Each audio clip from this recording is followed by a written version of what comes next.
Welcome to the Teacher Thoughts Podcast. I'm your host, Abby Hernandez.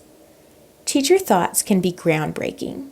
Teacher thoughts can be tiring. And the good news is, teacher thoughts can be changed. I don't claim to be a mental health expert. I'm just an educator, and I'll be using this space to synthesize what I have learned from my self-help research in a way that will help you.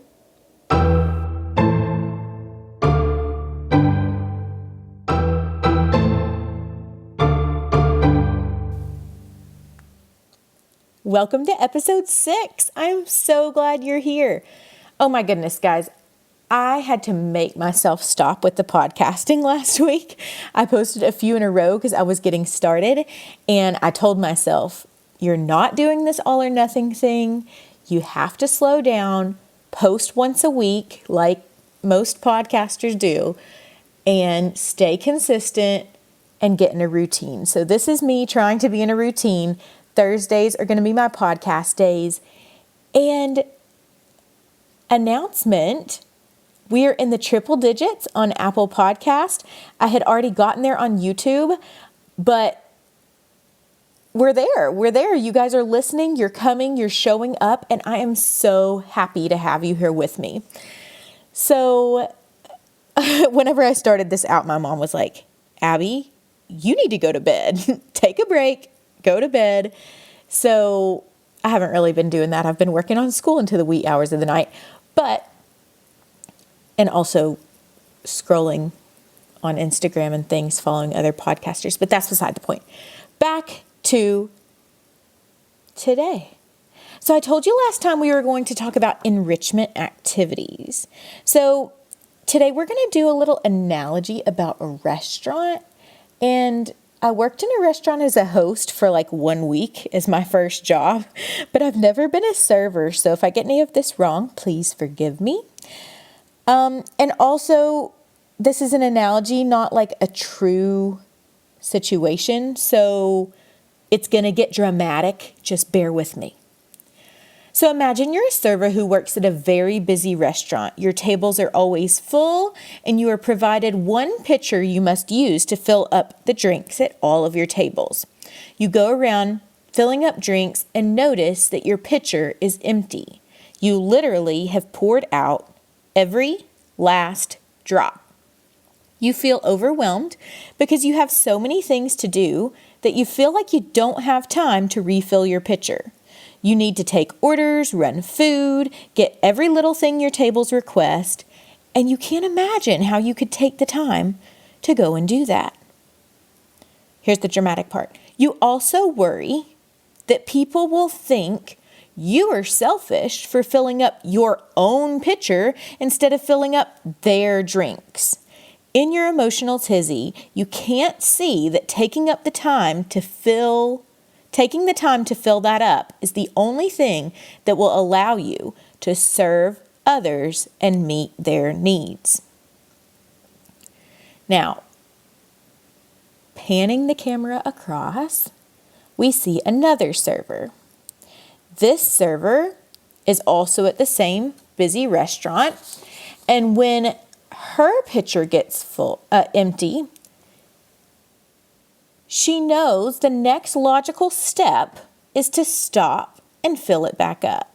She's not worried at all that her customers are going to think she's selfish because she knows that filling up her pitcher will allow her to serve them better. She has patience with herself, and she's grateful that she took the time to fill it up because it really didn't take that long. So if you are a perfectionist or an overachiever or a type A or a teacher, can you see how this could relate to our lives?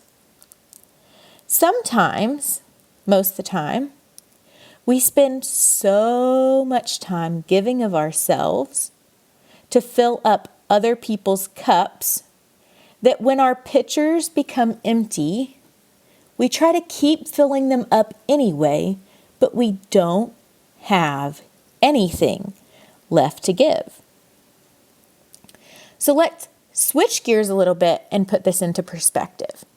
So when you're at school, when you're teaching, what enrichment activities do you plan for your students? It could be anything. Do you provide rewards for them for good behavior or for doing well on their assignments? Do you plan clubs? Do you plan brain breaks? Do you plan lunch groups? Sweet little notes, stickers, morning meetings? If you're a parent, what about your personal children? Or if you have a partner, do you take them to sports, make their lunch, trip to the park? If you do any of these things, okay, at school or at home, why do you do those things? Why do you plan these enrichment activities? Do you think that they work hard and they deserve a break? Do you love them and want to do things that will serve them? Okay, let's take the brain break, for example. Do you think that this is a waste of time to take time to let them give their brain a break? Or do you actually do it because you know it's going to help them to show up better after they take that break? It's going to give them focus. It's going to give them energy. It's going to help them feel rejuvenated. So you're planning all of these things for your students at school and your kids or your family at home. But what enrichment activities do you plan for yourself?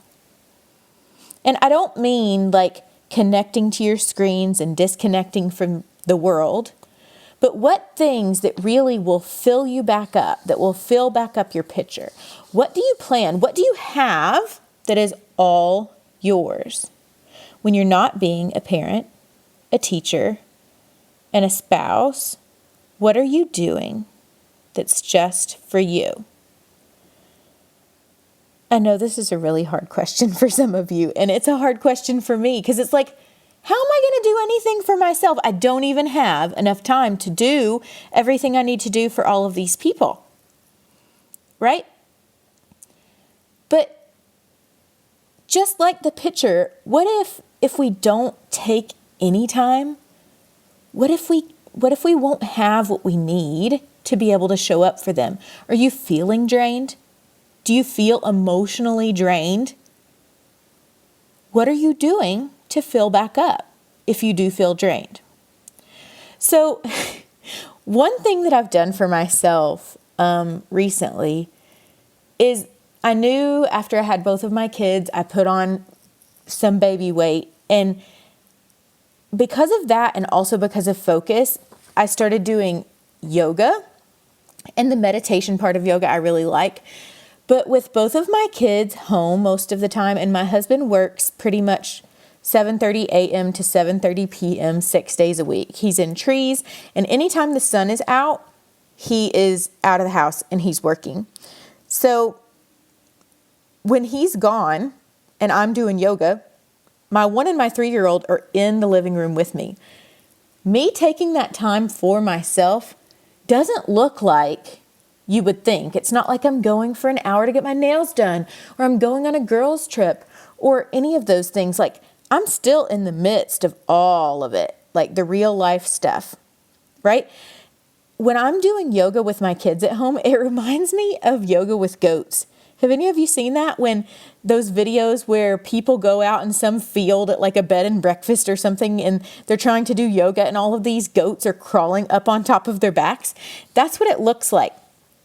But in the midst of that, I could, if I were just sitting on the couch buffering and scrolling on my phone, I would still have kids crawling on me. That wouldn't really be for me. That would be like trying to disconnect from the world, not connect with myself. And if I weren't doing yoga, if I were on the couch playing with my kids and serving them and reading them books and singing happy songs and all of these things, they would still be crawling on me, but that's me serving them. And I still do those things, but adding that little piece for me. Sometimes they're so over it and they're screaming, I'm 10 minutes into my yoga and I have to completely stop because I can't take it anymore. But just taking any time to do anything that's going to fill me back up gives me the satisfaction of knowing that I am giving myself value and importance and showing up for myself, like I'm showing up for these other people. So when you feel like school drains you, when you feel like life drains you, what fills you up?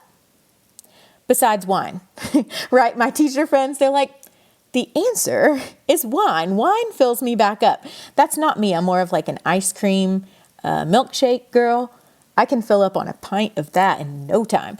But yeah, so much wine, right? Besides wine, when you get drained, what fills you back up, my friends? It can be anything. For all of us, you'll have different passions. Maybe you don't even know what they are yet, but are you trying to figure it out? Are you trying to fill yourself back up? And it could be just taking some time to evaluate your thoughts.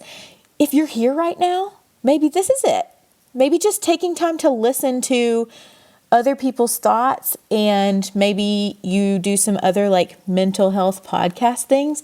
That is fantastic. Exactly what I'm talking about. So I want you to consider that your reasons for doing enrichment activities for yourself could be identical as the reasons that you show up for your kids, your school kids, or your home kids. You work hard, my friend. You deserve a break. You deserve your own love. And it really doesn't make sense to keep pouring out an empty pitcher. It just doesn't work. So if you can't think of anything that you want to do or any way that you can invest yourself, I want to challenge you. Start with 5 minutes of considering that a day. Start with a walk down the road and back, out to the mailbox and back. Okay, look around, notice what you see, get in touch with nature. Go and take a bubble bath.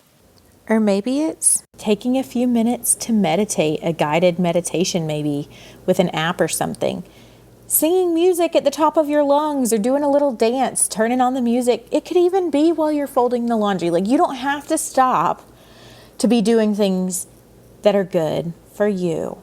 Just anything, friends, that will bring energy to your life and enrich your life so that you can continue to enrich the lives of others. You're amazing. Thank you for coming back. Join us next time on Teacher Thoughts. Bye.